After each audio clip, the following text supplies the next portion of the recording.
muslimanët e ardhur nga Meka, tanin Medinë, bia ime po I gëzonin frytet e lirisë.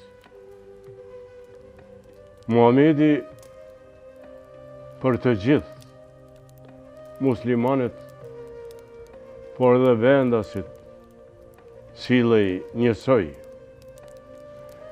Bisedoj me radhë me të gjithë banorët e Medinës, sepse ai dëshironte një mirëkuptim të përgjithshëm në mënyrë që këta t'jetonin si vëllezër. Dijej se në Medinë kishte një numër që kishin pranuar Islamin, po kishte edhe fe të tjera. Mirë po, pejgamberi I thirri kryetar të grupeve tjera dhe ju tha se të gjithë do t'jojmë bashkarisht këtu në Medinë dhe do të zhvillojmë qytetin, pa marrë parasysh cilës fe I takojmë. Kjo ishte një prej shenjave se Muhamedi kishte vuajtur shumë në Mekë, nga dhuna, nga persekutimet e ndryshme, nga vrasjet që ishin bërë njerëzve që kishin pranuar Islamin, kështu që ai tani donte mirëkuptim me gjithë banorët, pa marrë parasysh cilës fe I takoni. Edhe flitet se ai bashkë me prjestarët e jahudive u ulën dhe krijuan një traktat miqësie, të cilën ai kishte dëshirë t'ua lexonte në mënyrë që ta nënshkruanin edhe ata dhe ta përfillnin që mos nesër pra, mos kishte konflikte. Ky ishte qëllimi se feja islame nuk don konflikt dhe feja islame don pastësisht të pranohet ose do të thotë tjetri ta zhvilloj I lirë fenë e vet. Ky ishte pra edhe njëri prej traktateve që ai u lexoi gjithë medinasve aty ishte se gjenja e paqes dhe luftës është njësoj për gjithë.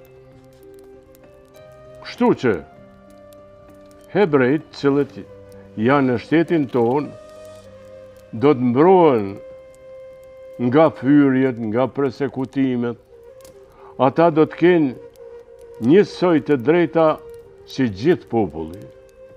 Kështu që ne do të banojmë bashkë me ju Medinë, edhe do të afërmojmë bashkë një shtet I cili frytet e lirisë, ekonominë, gjendjen shoqërore do ta zhvillojmë bashkarisht.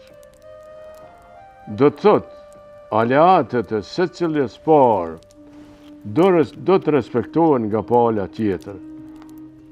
Të gjithë muslimanët, po edhe hebrejt, duhet t'i urrejnë ligat.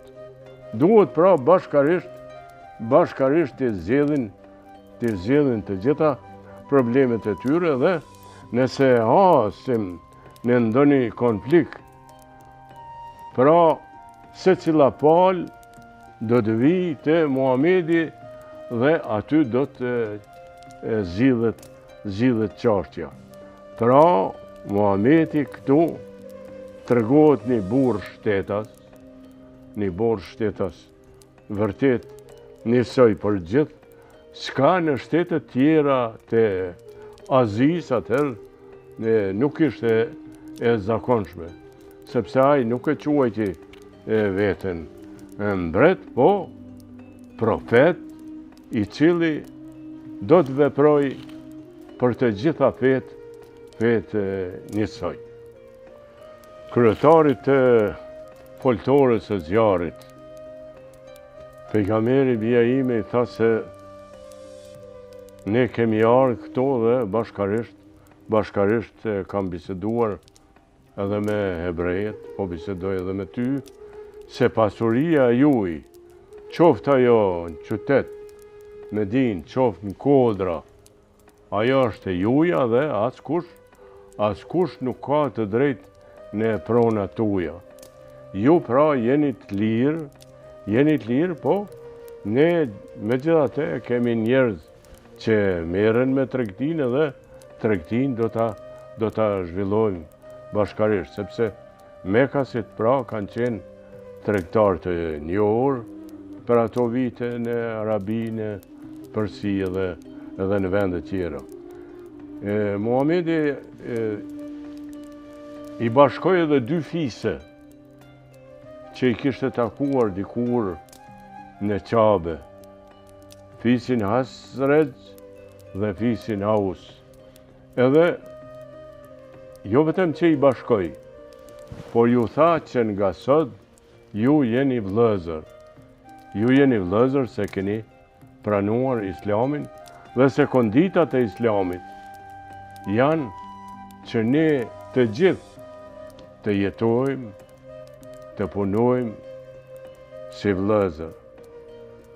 Kjo pra, edhe kjo e shton e vlerën e madhe të Muhamedit si burr shtetas në Medinë, që gjithë e kanë majt fenë e tyre, të gjithë ju kanë përmbajt zotrave të tyre pa e penguar në veprimet e tjetrit.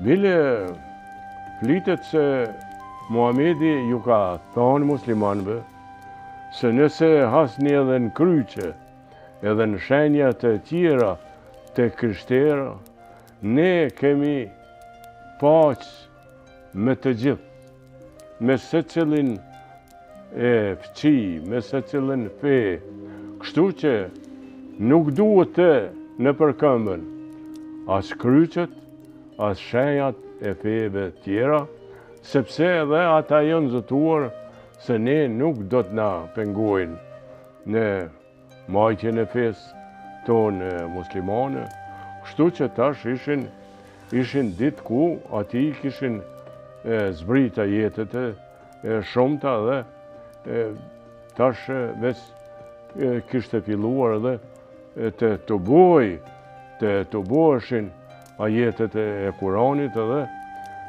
qoftë Ebu Bekri, po edhe njerëzit tjerë të mësonin dhe të dinin përmendsh.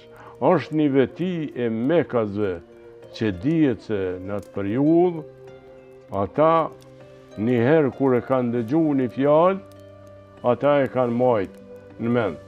Do të thotë, kjo ka qenë një veti që Kurani është rujt, fjala e Allahut është rujt, dhe kjo është merit e Muhamedit, sepse Medinën tash e ka si vendlindje të dytë.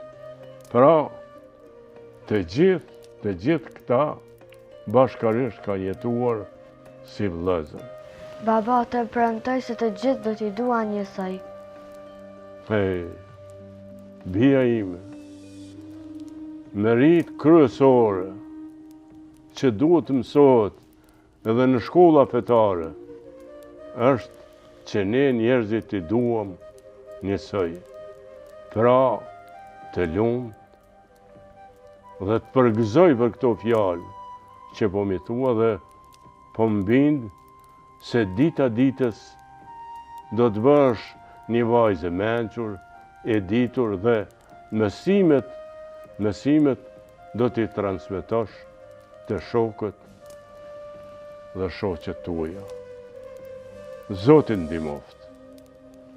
Pra, bia ime, edhe këtu, sonte po pushojmë pak dhe nesër vazhdojmë me tregimin tjetër. Natën e mirë e Zotit rujt. Natën e mirë, baba. natën e mirë.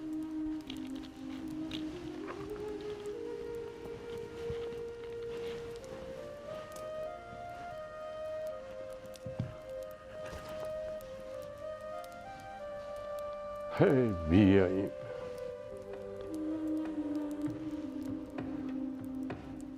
Ka që vogël, e ka që ditur. Kjo është mrekullia e Allahut.